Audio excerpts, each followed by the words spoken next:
花了20块钱送自己一个32岁生日礼物，还给自己省了1000多块钱。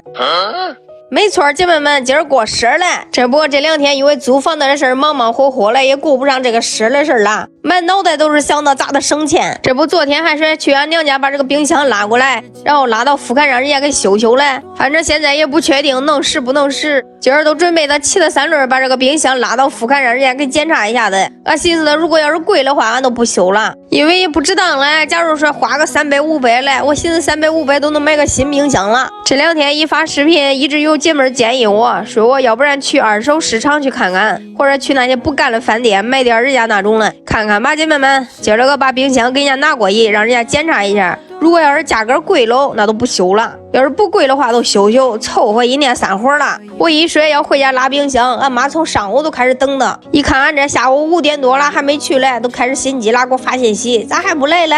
俺爸也说不早来一会儿，上午来了之后直接看他们修完了，直接拉家来了。因为小孩也跟着来，但是3轮上面也坐不了，我说开车咱去吧。小巴自己开的3轮的，人家自己扛了都走了。不过今儿那个除了修冰箱，姐妹们，今儿还是我的10了。前2天晚上开直播的时候，我都给小巴上言语，我说我都快10了啊，听说你要给我礼物了，听说你要给我惊喜了，听说你已经准备好了，都等到我发现了。然后人家小巴说了，那你听错了，你这听谁说了？你别笑。老板，冰箱能修不？能行，得放这儿检查。冰箱能修不？现在今儿能修不？不是他，我的意思是说，你买，他都是你丢这焊上表，明天都这样人漏了。把冰箱拉到人家这儿之后，人家说得到第2天才能检查出来哪儿毛病了。然后我给人家老板留了个电话，就跟他说了，如果要是修的话特别贵，那都不修了；如果要是便宜的话，再修都行。这不，人家老板娘也好说话，他说我记恁个电话吧，到时候我给恁打电话，修不修了到时候跟恁说再恁。把冰箱放到那儿之后，然后小巴领着俺小去剪头发去了。我跟俺小姑子这闲得没事干，我说咱去做个美甲一把。刚好人家这个店离修冰箱的地方也比较近，而且他家也是刚开业，价格那真是我最喜欢了。其实来他这个美甲店还真巧了，当时他给群里边发了个他家的广告，说刚刚开业有什么优惠了。我说恁这个店搁哪儿了？他说搁富凯牵手南边了。我再一看他那个价格吧，都10来块钱做一次，我天哪！我说那我有机会我再去看看，我再去做一个。姐妹们，说句实在话哈，我说句真心话，这是我人生中第一次花钱去做美甲，在我心里边我都会感觉做美甲既浪费时间又浪费金钱，但是他这个价位实在是太诱人了，所以说我也忍不住过来看看吧。一看人家这颜色还挺好看的，我说咱做一个吧。这老板做起来也是非常有耐心。我这一看做美甲这个活其实适合我感觉我还挺适合干这种活的，安安静静的去做这一件事儿。之前给家自己没事也鼓捣，但是没人家弄得好，而且贴甲片咱自己又贴不结实。不过对于我来说，我感觉贴甲片太碍事了，就主要这个价格，可能咱的消费观不一样哈，姐妹们。我感觉花100多块钱让我去做个美甲，多少了我这心里边有点不舍嘞。不过刚好赶上他家开业活动，这个价格我能接受，姐妹们，挺好了。我就涂了一个简单的颜色，这不是过生吗？奖励自己一个美甲。小姑子说她自己做那美甲太长了，趁这个机会她要卸下一轮。我做完之后抓紧叫小班给看了一眼，我说好看不？人家没抬头了都说好看。给俺忙活了有2钟头吧，俺这小孩渴了要买水，顺便给俺老板买了一瓶。这都弄完以后，这天都黑透了。我开的车，小班给后边骑了个3轮的。这里边真闷了嘛，有这棚子不如没棚子了，还能透透气了。来，一路上咣当当，咣当当，咣当当，俺娘哟！没他咣当当，你咋到家呀？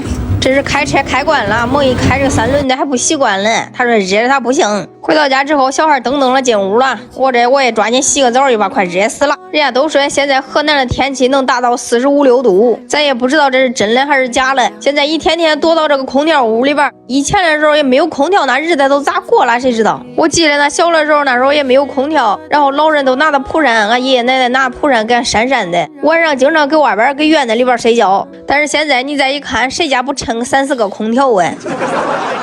那真别说，姐妹们，这猛一坐上美甲还不习惯了，洗脸的时候从怕蹭着它，我怕蹭它2下再不明喽。这给洗手间里边用洗面奶卸妆的时候，我都从怕蹭着我这手指呀，我怕再搓了会多了，到时候不亮不好看喽的。不过现在这个皮肤真是越来越好，越来越清透了，感觉这样的好皮肤，你再搭上一个美美的美甲，那可真是绝了哈，姐妹们。我看有姐妹给我发私信问我这个挤牙膏的盒有没有，没有这个盒啊，姐妹们，这是我买了好几年了，从别的地方买的。我反正也是发现了，俺家一个牙膏，一个沐浴露，一个洗面奶下来最快了。你打开这一盒，除了俩小孩不使，这一家几口都使，呼呼的这一管用不了2天都完事了。我经常都说俺家用沐浴露跟那喝沐浴露了一样，牙膏也用了贼快。这刷完牙了，洗完脸了，说脱下来洗个澡吧，突然间一扭头，哎，这摄像头还搁这儿了。我知道这个环节恁不爱看，所以我给恁省略了哈，姐妹们。这澡也洗完了，准备的洗衣裳了。我说洗衣裳之前做个清洁泥膜吧，感觉又有好长时间没做了。姐妹们，恁有没有这种情况？这鼻子上边、下巴上边还有那黑头白头的，我一直都说这家里边需要大扫除，皮肤也一定要定期大扫除。如果你要不清洁的话，时间长了会起痘、卡粉、起皮、起粉刺啥的。这时间一长，毛孔粗大都会有，所以说定期做清洁太重要了。敷上这个泥膜之后，我都赶紧把我这一堆衣裳给洗洗它。这白裤的我的最爱，洗完明儿还穿嘞。